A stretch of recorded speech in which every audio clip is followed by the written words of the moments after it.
Estoy calificando, comencé con el grupo B. Listo, anoche terminé con el grupo K.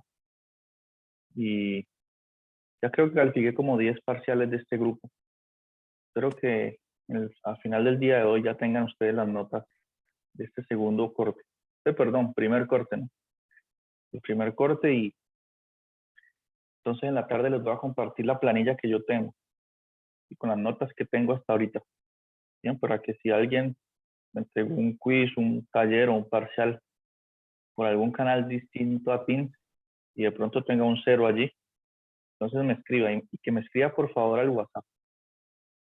Ustedes pueden escribirme al WhatsApp por interno, ¿listo? No hay ningún problema. No me escriban por Teams porque ahí me demoro más en responder. En cambio, por WhatsApp es más directo la comunicación. Ese es mi caso, ¿listo? Otros profesores no les gusta. Yo prefiero usar WhatsApp. Entonces, sí, en la tarde ya tendrán las notas. Bien, me faltan. Este grupo tiene como 28 estudiantes, 29. Faltan calificar unos 20 parciales y ya.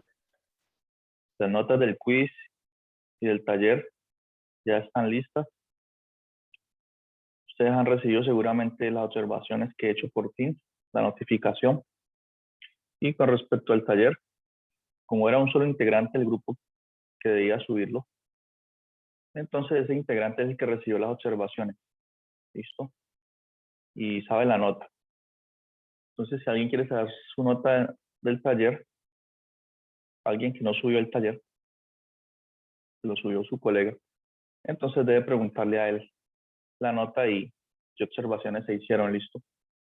En esas condiciones estamos. Entonces, yo espero que ustedes tengan las notas hoy en la tarde para el día de mañana ya subirlas al campus. Y luego preguntarles que, bueno, cuando estén en el campus les pido el favor de que revisen que todo esté en orden. Listo, que su nota estén bien allí y que no haya ningún problema. Porque tengo plazo solamente hasta el sábado para subirlas y para hacer alguna modificación, ¿no? Después del sábado ya no puedo hacer nada. Después del sábado a medianoche se cierra el sistema. ¿Sí? Algunas veces, el semestre pasado fue así, ¿no? Cerraba el sistema el sábado y el lunes permitían todavía hacer algunas modificaciones. El lunes nos daban acceso. Pero no sé este semestre cómo va a ser. Entonces, según el cronograma, dice que hay plazo hasta el 16, el día sábado. Entonces, por eso les voy a enviar con un poquito de anticipación las notas para que el día sábado todo el mundo ya haya resuelto su situación y en el campo esté lo que debe estar. ¿Listo? ¿Preguntas hasta aquí? ¿Está todo bien? Bueno, ustedes vienen de una semana de parciales bien intensa. Entonces, esta clase de hoy es una clase tranquila. Nosotros comenzamos según el contenido programático, en esta sección 14.1. ¿Listo? Integrales iteradas y área en el plano. Si ustedes notan, como les comenté al inicio del curso, esta primera parte del contenido programático era una generalización del curso de cálculo diferencial. Y esta segunda parte ya tiene que ver con el curso de cálculo integral. ¿Sí? Generalización en el sentido que ya se estudian funciones de dos o más variables. Entonces, de ahora en adelante hasta final de este mes, ¿no? Son 4 semanas que constituyen el segundo corte. Nos dedicaremos a las integrales de funciones de dos variables. ¿Listo? Pero, como ustedes deben imaginarse, así como resultó sencillo derivar una función de dos variables, ¿no? Porque derivamos con respecto a una y derivo con respecto a x, asumo y constante, y todas las reglas que conocemos de derivadas pues eran válidas allí también. Entonces, aquí en integrales va a suceder lo mismo. ¿Bien? Simplemente hay que respetar un cierto orden de integración, pero si ustedes saben integrar ya una función de una variable, ya verán ustedes que integrar funciones de dos variables es un proceso totalmente equivalente. Bien. Entonces, antes de eso, bueno, aquí nos hacen unas observaciones.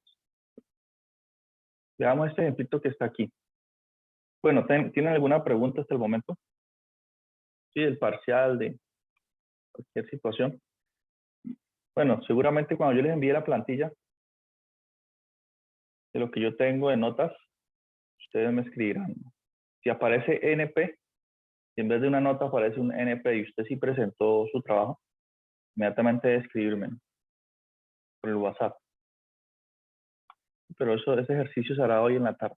También tengo el solucionario por allí del parcial. También lo voy a enviar. Bueno. Entonces, supongamos que tenemos una función o conocemos la derivada parcial de una función, ¿sí? La derivada parcial es igual a 2xy. ¿Listo? Entonces nosotros estaríamos interesados, por ejemplo, en recuperar o en conocer quién sería f, si una función de dos variables cuando la derive con respecto a x me dé 2xy. ¿Listo? ¿Cómo hago para recuperar f? ¿Creen ustedes? ¿Qué procedimiento tendría que aplicar allí para recuperar f? ¿Qué hacen ustedes cuando tienen la derivada de una función? Quieren devolverse en el proceso, ¿no? Se integra. Se integra, ¿cierto? Porque la derivada y la integral son operadores, ¿sí? ¿Qué quiere decir que sean operadores? Que son como maquinitas que actúan sobre funciones, ¿sí? Entonces la derivada es un operador, ¿sí? Una función recibe números, recibe un número y lo envía a otro número, ¿no? Hace esa asignación, es una función que satisface algunas condiciones. Un operador recibe una función ya y la envía en otra. Por ejemplo, la derivada recibe f, entra en la maquinita y la maquinita la deriva y sale otra función, f', ¿no? Y como ustedes saben, casi todas las operaciones vienen con su par, ¿no? ¿En qué sentido? La suma viene con la resta, multiplicación con división, ¿no? Potenciación con radicación. Y en los operadores, pues la derivada viene con su operador inverso, que es la integral, ¿sí? Entonces, ¿qué hace la integral? Pues toma f', ingresa aquí, toma f', y está el símbolo integral con respecto a x, digamos. Y si usted integra f', le arroja, le devuelve, le arroja f. No exactamente f más una constante. La constante puede ser 0. ¿Listo? Entonces, es el operador inverso de la derivada de la integral. Bien. Entonces, en este caso, como bien ha observado, compañero, si conozco la derivada parcial de f con respecto a x, pues podríamos pensar que es natural pensar entonces que si yo integro esa derivada parcial, esa función, ¿con respecto a quién? Con respecto a x. ¿Por qué? Porque la derivada parcial de f con respecto a x que conocemos. Queremos invertir eso. Entonces también integraría con respecto a x, ¿cierto? Y esta integral pues es sencilla, ¿no? Porque si estoy integrando con respecto a x, ¿qué asumo que es constante allí? ¿Quién podría salir como una constante? Y.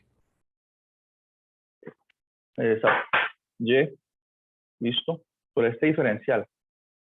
Dice que x es la variable de integración, y es constante. Entonces, puede salir inclusive, bueno, el 2y. Me queda la integral de x por dx, ¿no? Y la resuelvo como, de acuerdo a las reglas que ya conozco. Pues, ¿cuánto es la integral de x por dx? Es x a la 2 sobre 2, ¿no? Esto da 2y por x a la 2 sobre 2. Sí, y este 2 puede cancelar con el 2 de acá. ¿Sí? Y aquí, cuando uno integra, cuando uno hace una integral indefinida, ¿sí? En ese sentido, como la integral es indefinida, miren, aquí no hay límite de integración, pues, ¿qué quiere decir? Que estamos trabajando con el operador inverso de la derivada. Entonces, siempre queda una constante, ¿no? Que una función no tiene una antiderivada, sino que tiene una familia. ¿Cuántas hay? Tantas como existen constantes. ¿Sí? Pero entonces aquí existiría una constante. Pero esta constante es curiosa. ¿Sí? Que esta constante no solamente puede ser un número, sino que puede ser un número o algo que dependa de y. ¿Sí? El libro lo denota así a veces, una constante que puede depender de y. ¿Sí? Mejor dicho, ¿qué estamos diciendo? Ya. Aquí lo que hicimos fue integrar la derivada parcial de f con respecto a x. Eso fue lo que se hizo. Listo. Entonces, ¿qué hemos concluido acá? Matemáticas usan este símbolo, ¿no? Para concluir. Tres bolitas así. ¿Qué hemos concluido? Que esa función f de dos variables que queremos recuperar seguramente tiene la siguiente forma. ¿Sí? Es igual a y por x cuadrado más, y fíjense que aquí estoy colocando una constante, pero esa constante puede depender de y. Listo, cualquier función de y.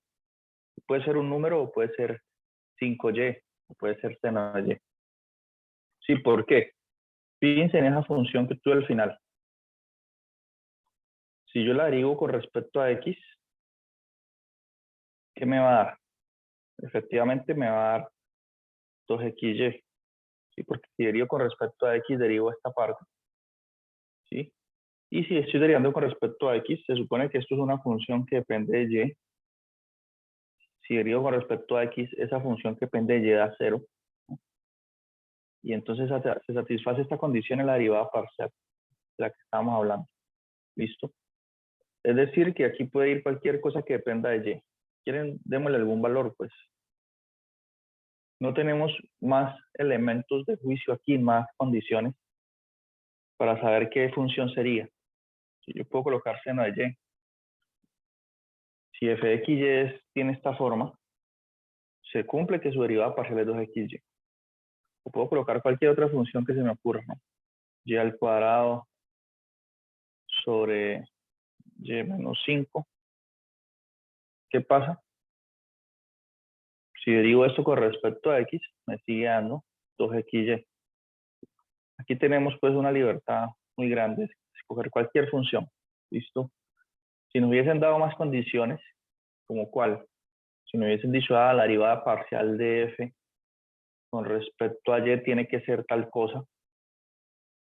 ¿Sí? Entonces allí, en esas condiciones, ya podría decir, bueno, entonces esta constante, esta función que depende de y tiene que ser más o menos así. Pero no tenemos más condiciones, ¿no? Bueno, entonces de la misma forma que, pregunta hasta aquí, de la misma forma que yo planteé esta integral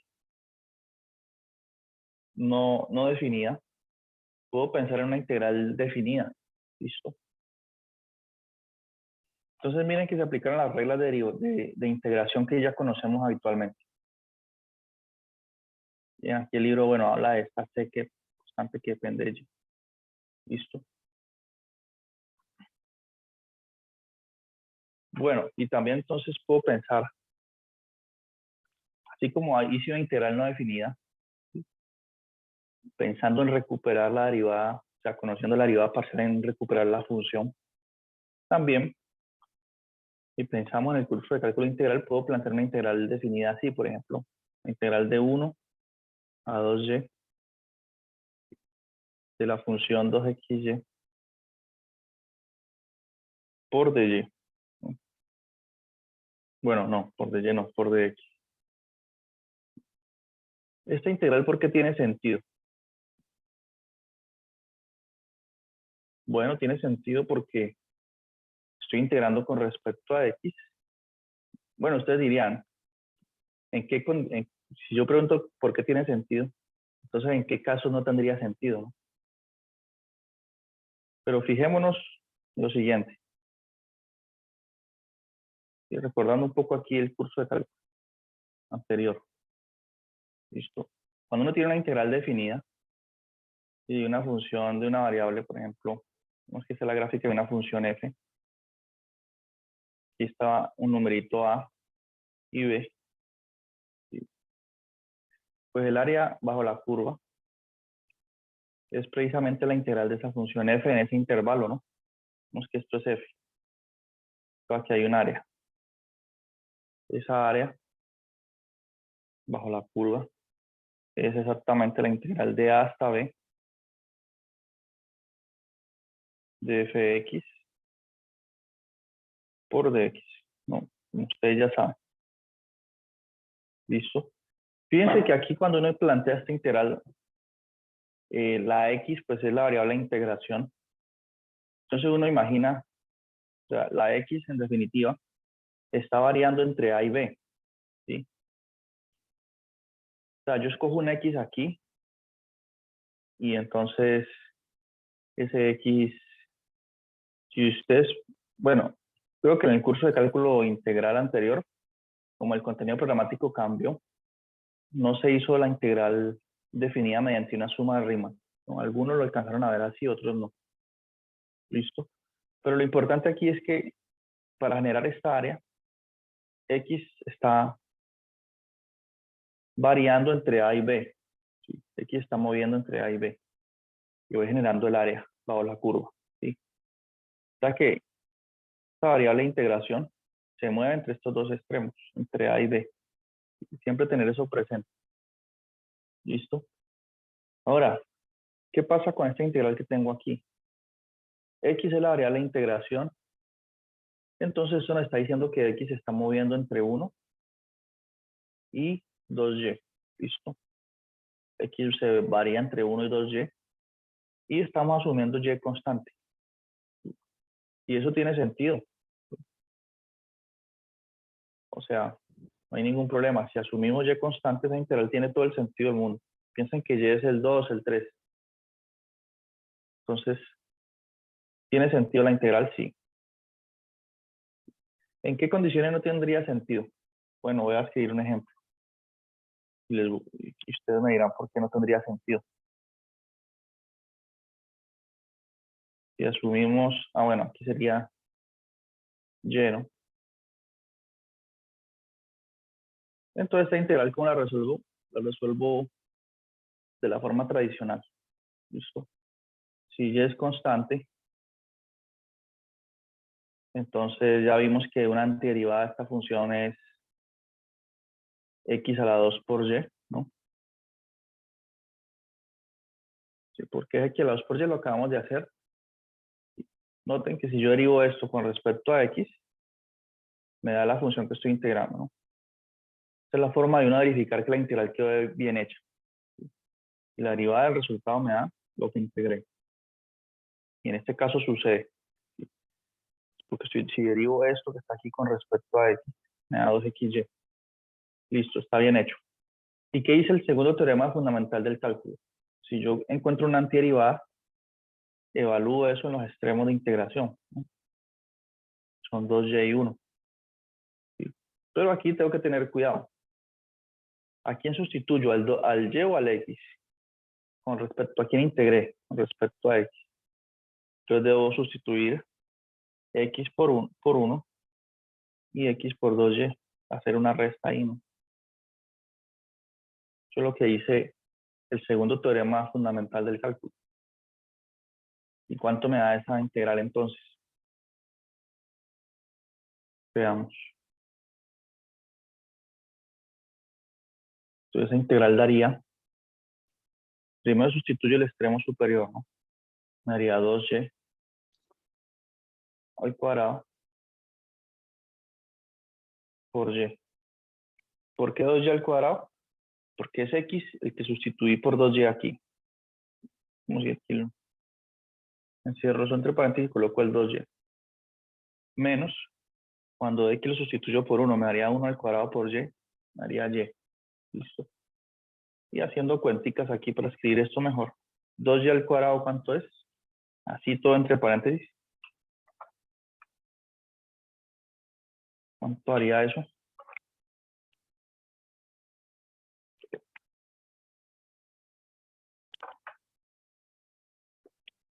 Pregunto porque vi muchos errores de álgebra en los parciales por ahí. No necesariamente en este grupo, ¿no? Todos por ahí. Aquí el cuadrado afecta al 2 y al y, ¿no? 2 al cuadrado es 4. 4y 4y, al cuadrado. exacto. 4y al cuadrado por y, 4y al cubo. 4y al cubo menos y. Listo, entonces fíjense lo curioso, bueno, asumimos y constante y la integral tiene sentido porque esta integral se está haciendo con respecto a x. Entonces x es el que varía de 1 a 2y, varía entre dos constantes, entre 1 y 2y. Tiene todo el sentido hacer esta integral. Y fíjense algo que es curioso también, que aparecían las dos variables, entre comillas, ¿no? Porque y no está variando ahí. Pero aparecía el x y el y, y en la respuesta solo ya quedó el y, ¿no? Dependiendo solo de y, x no aparece más. Listo. Y bueno, tuvo sentido esto, pudo resolver. Solo es tener cuidado, analizar quién es constante con respecto a quién se integra, etc. Pero aquí se aplicaron las reglas del cálculo que ustedes ya conocen muy bien. ¿Listo? ¿Cuándo una integral no tendría sentido? Entonces, coloquemos aquí. Y ustedes me pueden decir por qué. Sí, coloquemos una integral que no tiene sentido.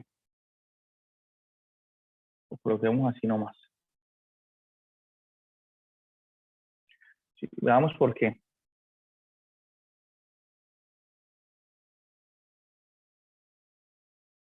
Listo. Aquí es duro como escribir en esto. Algunos compran una tablet con lápiz, pero no he comprado.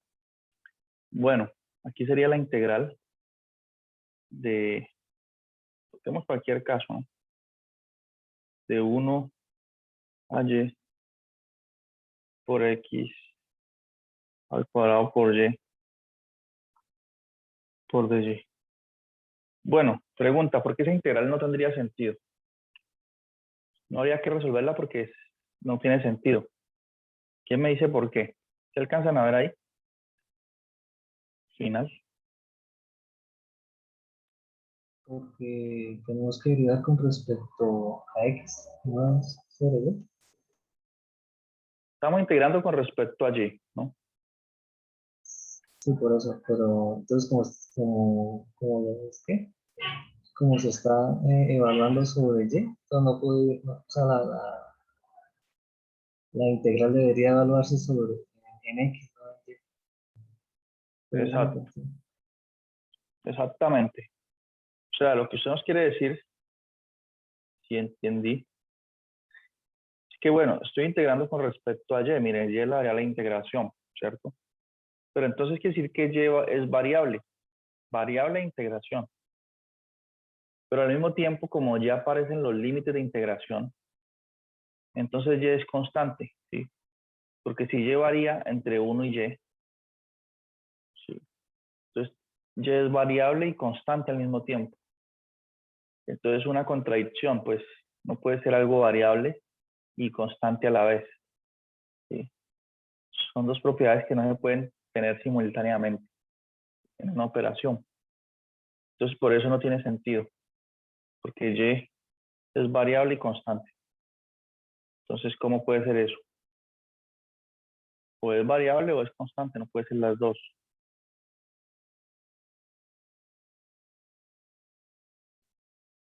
Y es variable, coloquemos aquí así, y constante. Listo, entonces ese tipo de integrales pues no tienen sentido, ¿no? Solo por si algún día se nos plantea algo así, tener cuidado.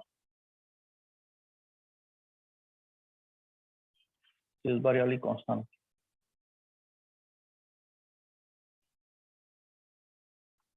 Bueno, ahorita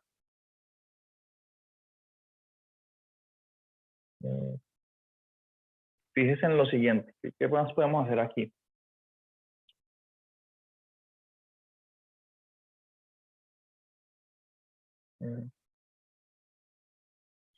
En este primer ejemplo, coloquémosle 1. 1, 2. En el primer ejemplo, Integramos con respecto a x, asumimos y constante. Y miren que al final nos quedó algo que depende solo de y, ¿cierto? O sea que nosotros podríamos hacer lo siguiente, miren qué curioso. Corremos aquí.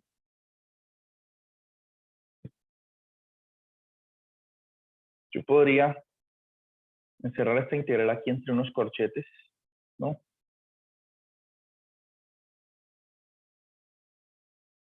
Y como esa integral tiene sentido, la acabamos de resolver de hecho, podría decir que luego de hacer esa integral, luego de tener el resultado allí, a su vez podría integrar de nuevo, que ese resultado lo va a integrar entre 0 y 1 con respecto a y, ¿sí?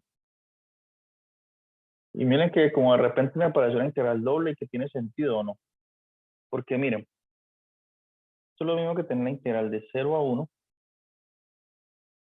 ¿De quién? Eso que está entre corchetes, ya vimos cuánto es. Miren acá, en el último igual. Eso que está entre corchetes es, escribirlo aquí entre corchetes también. Es 4y al cubo menos y.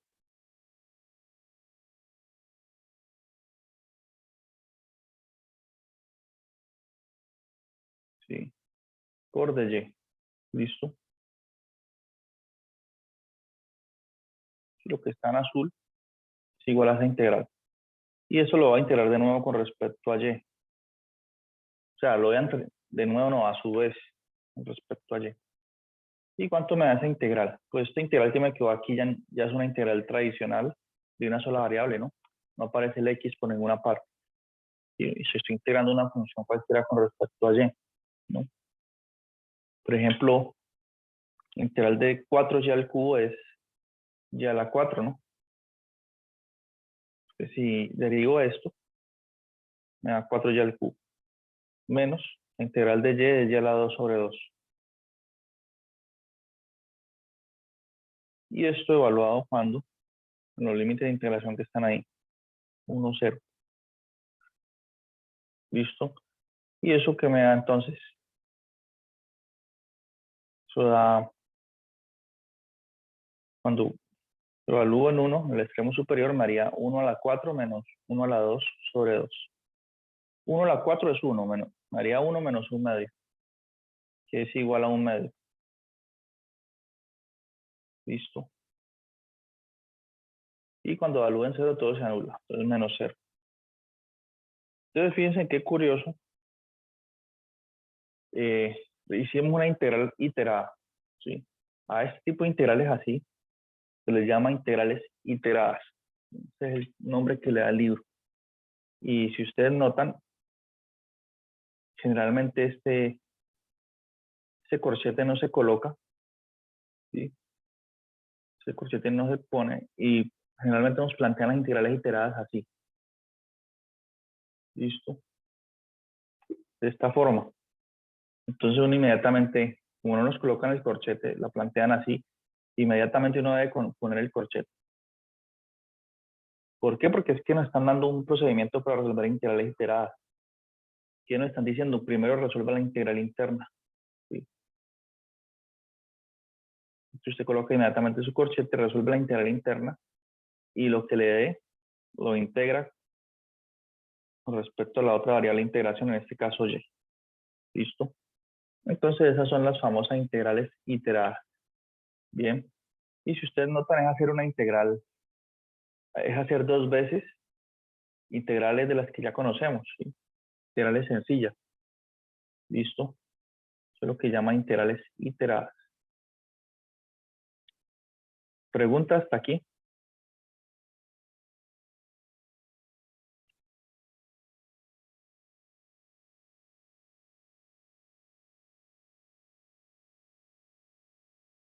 Dice la integral iterada, los corchetes usados en el ejemplo normalmente no se escriben. La integral iterada normalmente se escriben así, de esta forma. ¿Listo? Entonces miren que las integrales iteradas tienen una relación aquí, una carita feliz. Veamos cuál es la carita feliz. Porque hay dos integrales y hay dos diferenciales, noten ustedes. ¿Sí? Hay un de X, un diferencial de X y un diferencial de Y. ¿Listo? Entonces, como uno resuelve primero la integral interna, y uno pone el corchete, entonces quiere decir que este diferencial está asociado con esta integral interna también. Y el diferencial que está en el exterior está asociado con esta integral de acá. ¿Sí? Y esa es siempre la asociación. ¿Listo? Por eso forma una carita feliz ahí. Bien. Esto está diciendo pues que la Y varía cuando esté resolviendo la integral entre 0 y 1, la variable Y. Y que X varía entre 1 y 2Y. ¿Listo? Uno puede de hecho extraer esa información así. Que más adelante veremos que esto está definiendo una región en el plano. Y varía entre 0 y 1. Y X varía entre 2Y y 1. ¿No? Esto es inmediato, solo observando pues la integral cuando está planteada aquí. Bien. ¿Qué más podemos decir de estas integrales iteradas? Creo que solo eso. Bueno, pregunta hasta el momento. Seguida hacemos más ejemplos. ¿Están claras las integrales iteradas? Bueno. Me faltó comentar un poco sobre el contenido programático en esta parte. ¿Listo? Entonces, miren, nosotros tenemos 4 semanas. ¿Sí? Esta semana vamos a ver, bueno, como en la clase de hoy, las integrales iteradas y área en el plano. ¿Sí? Área en el plano lo vemos enseguida en la siguiente reunión. Luego vamos a estudiar integrales dobles, usándolas como formas para calcular el volumen de algunas regiones. ¿Sí? ¿Por qué un volumen? Y como nos quedan 6 minutos, comentemos un poco el contenido programático. ¿Volumen por qué? Porque ustedes saben que la gráfica de una función de 2 variables me da una superficie, ¿no?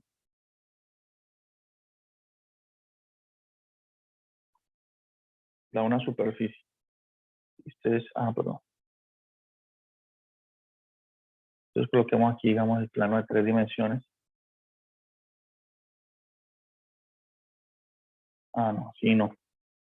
Otro lado. Y por aquí, coloquemos una superficie cualquiera. Listo, la que yo hago siempre, ¿no? Yo no sé, no soy muy buen dibujante. Listo. Miren, esa es la gráfica de una función f de x.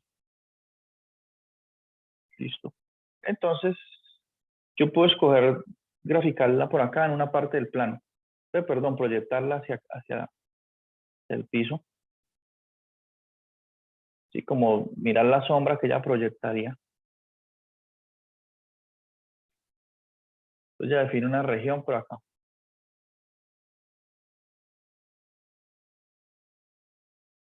Y esta región del piso. Entonces, entre el piso, ¿sí? Entre esta región que está en el plano XY y la superficie, pues claramente hay un volumen, ¿no? Entonces el volumen se puede calcular usando integrales dobles. Bien, es una aplicación también, ¿sí? Porque si ustedes recuerdan, es la misma idea. Cuando ustedes tienen una función de una variable, la función de una variable genera una curva. Si ustedes integraban en un intervalo, ¿qué me daba? Me daba el área bajo la curva, ¿no? Esta área. Entonces, en este caso lo que me va a dar es un volumen, ¿sí? Todo sube de dimensión. Ya no tenemos un área, un volumen. ¿Listo? Entonces veremos cómo calcular volúmenes usando integrales dobles. ¿Qué vamos a ver luego? Vamos a estudiar las coordenadas polares. Bueno, ya las conocemos porque para hallar límites introdujimos estas coordenadas, ¿no? Que x igual a r coseno de teta, y igual a r seno de teta, ¿no? Vamos a ver que muchas de las integrales dobles que nos aparecen son difíciles de calcular, pero si hacemos un cambio a coordenadas polares, nos quedarían integrales muy sencillas. ¿Listo? Ese cambio es conveniente generalmente cuando uno tiene regiones de integración circulares. ¿Listo? Enseguida, en la siguiente reunión vamos a decir qué es lo que es una región de integración. Pero sí, las regiones de integración son regiones del plano, el plano cartesiano de XY. ¿Sí? Y esa región sobre la que estoy integrando es circular, si es una circunferencia, o una parte de la circunferencia, un anillo, pedacito así, o un anillo que es el área, es la región que se forma entre dos circunferencias con el mismo centro, ¿no? Un anillo es algo así. Digamos que tiene el mismo centro. Entonces el anillo es lo que está aquí, entre las dos. En ese tipo de regiones es donde las coordenadas polares representan una gran ventaja y una gran ayuda, ¿sí? Para hallar la integral. ¿Sí? Porque si sigo usando coordenadas cartesianas, quedan integrales muy difíciles, ¿no? Entonces vamos a estudiar ese método.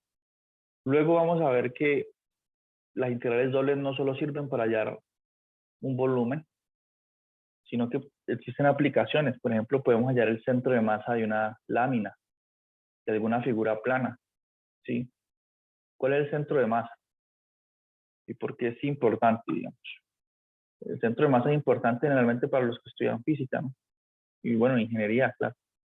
Porque si usted tiene una lámina circular o elíptica, lo que sea, supongamos que esa lámina tiene distinta densidad. Vemos que por este lado hay una mayor concentración de masa por acá, mucha masa, y es muy fina la lámina, muy dura, muy resistente en este lado, pero que hacia el lado de acá ya la densidad disminuye, ¿sí? Es más blandengue, más suave, ¿sí?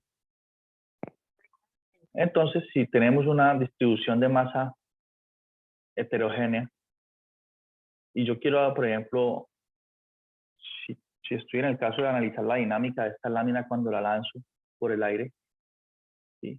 Entonces los físicos no analizan la lámina completa, ¿no? Ellas la reducen a un punto, analizan es un puntico. Entonces, ¿qué punto escojo? Un punto apropiado, ¿no? Este punto debe capturar tanto la geometría que tiene esta figura, esta lámina, como la distribución de la densidad, ¿no? Entonces ese puntico por la densidad yo creo que estaría más hacia este lado, ¿sí? Eso es lo que llama centro de masa, ese punto. ¿Listo? Podemos pensar que si esa lámina la voy a sostener, digamos, la voy a sostener, no, me equivoco. El centro de masa podríamos pensarlo así. Tenemos que esta es la lámina y el centro de masa es este puntico. Entonces yo coloco un lápiz aquí, apoyado solo en ese punto podría sostener la lámina. ¿Listo? En perfecto estado de equilibrio. ¿Sí? Porque lo escogí de tal modo que está más hacia el lado donde hay mayor masa y es un punto que tiene en cuenta la geometría de la figura. Entonces este sería el centro de masa, un punto de apoyo donde mi lámina quedaría en perfecto estado de equilibrio. ¿Listo? Entonces, ¿cómo hallo ese centro de masa? Puedo usar las coordenadas, perdón, las integrales dobles. Y algo que aparentemente no tiene nada que ver y funciona allí. Bien. También nos sirve para hallar área de una superficie, etc. ¿Listo? Entonces, como nos va a